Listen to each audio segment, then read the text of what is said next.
I guess that new SPF stuff I've got, it's working. Didn't get any sunburn today when I was sitting out in the sun. So that's good. And if you're wondering what I'm talking about, look at my latest Natural Beauty. Um, I did an unboxing of some special stuff that I got via the kind of beauty box, some add-on things that they had. My regular box should come tomorrow. Hopefully there won't be a screw up with the mail carrier. People at the post office are a little crazy because they kept saying, "Oh, it's the regular person," and I'm like, "I haven't seen this person before." A regular person is a guy, so he might be on vacation or whatever. Because we had a black lady yesterday, we had a white lady today, and my package ended up outside my neighbor's house. I wasn't happy, but at least I found it. Um, so, Genesis chapter 10 and chapter 11. Um, we're back to Noah and his three sons and their sons and their nations that they created. Now, I'm getting really confused with some of these because they use in the Old Testament, especially the early part where it's the historical narrative. They keep using the same names for different places and different things. Like they talk about. I did some research and they talk about Sheba, the place of Sheba being where Yemen is now, I think, and Danan, no, the Dan is Saudi Arabia now, and but then later on they talk about the Queen of Sheba being from Africa. So it's like from Ethiopia. So I'm not quite sure how that worked out. It's kind of crazy. But so it is very jumbled up and it's a little confusing because most of these places are named after the grandsons and whatever. So Japhet, Noah's son, had at least 7 sons.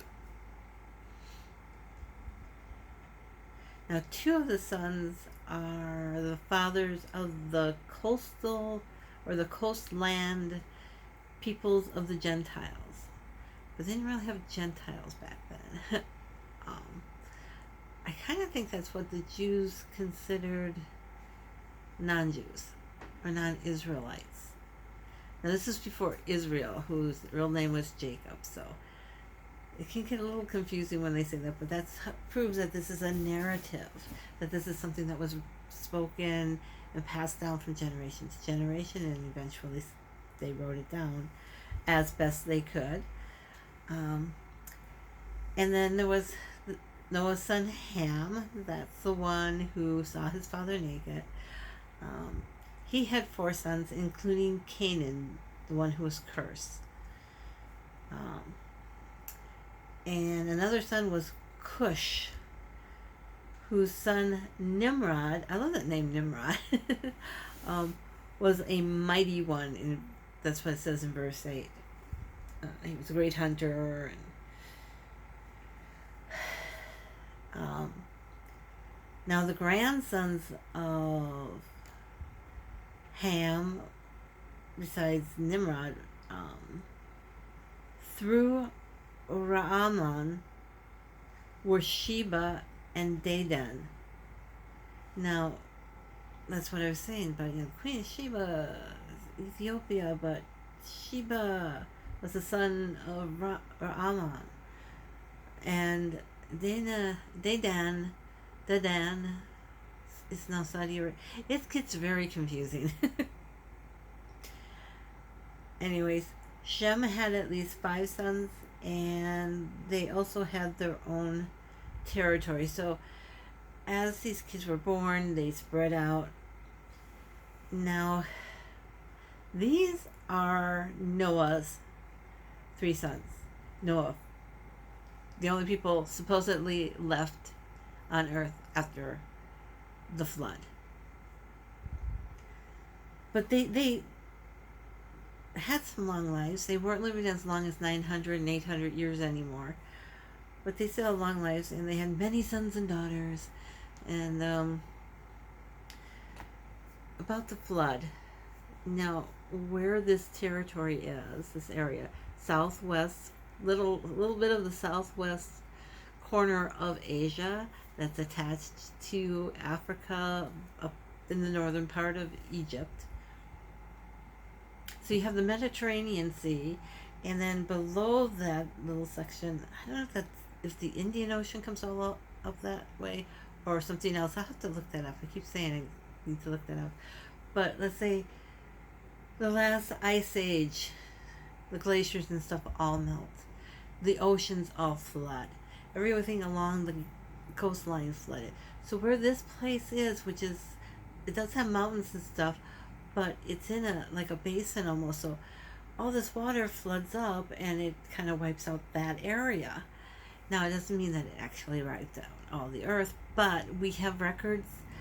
A man named Joseph Campbell, who wrote the Hero's Journey. He was a scholar and he wrote about writing, and he went and he traveled the world with his wife to different cultures to learn about their storytelling, especially the narrative, in other words, the spoken stories. And he found the stories of the flood, of a great flood, in very many areas. And somebody had to go up in the mountain. One family went up in the mountains and the top of the mountains or whatever, or got on a boat and survived the flood and came down and repopulated the earth. So my thinking is the last great ice age melting. So could be wrong, but yeah. Anyways, that was a very, very long time ago. That wasn't 6,000 years ago. That was farther back than that. So. But it's a narrative, it's a historical narrative, and it's hard to keep track of time with historical narratives because it gets all wobbly. Like for me, I'll talk about something, say, oh yeah, didn't that happen like a month or two ago? And somebody else will say, that happened 3 years ago. And then talking again, and I think that happened a couple of weeks ago. That was 2 days ago. So it's really easy for time to, when you're doing a narrative, for the time to get messed up, especially if you're like me and you don't really have a sense of time. Okay. So Shem, the third son, had 5 sons, and they had their own territory. That was chapter 10 was all about. There I am. I'm going a long time again. Anyway, chapter 11 starts with the is about the Tower of Babel. Verses 1 through 9 is the story of the Tower of Babel. Now see, everybody spoke the same language. And so they decided, to build a great city and have a great tower, ziggurat, going up to heaven. And God was watching them and going, what are they doing? And his archangels, whatever you want to call them, were like, they're building a tower. And God's like, yeah, we might want to do something about that. What do you want us to do? Let's go screw up their languages. What do you mean? Well, you take that tribe and give them this and mess up their speak. You give them this tribe and mess up their language. And you get, so that's where the Tower of Babel came from, is because if people couldn't communicate, they couldn't work together as well to build the tower into heaven. And that was the explanation for why people spoke different languages. Was it true? I don't know. But these people were really big into building, so who knows? In verses 10 to 26 is the lineage from Shem to Abram. Now we have earlier, where is it? In chapter 5 we have the lineage of Adam to Noah. Now we have Shem to Abram. So Shem is Noah's son. So, and Abram is the one who becomes Abraham. So Abram is like the 8 or 9 time great grandson or grandson of Adam. Of no, much further back, of Noah. And yeah, I put down Adam, but it's Noah. And interesting, now the lifespans are getting shorter. Before we had, let me see, what's that, chapter 5? We had 930, 912, 905, 910, 895, 962. So like almost a millennia, 1,000 years old. Now it's Shem lived 600 years. Noah lived to 950. So Shem lived 600 years. So he actually died before Noah, I think. About the same time. So, but then some of these things are really hard to say.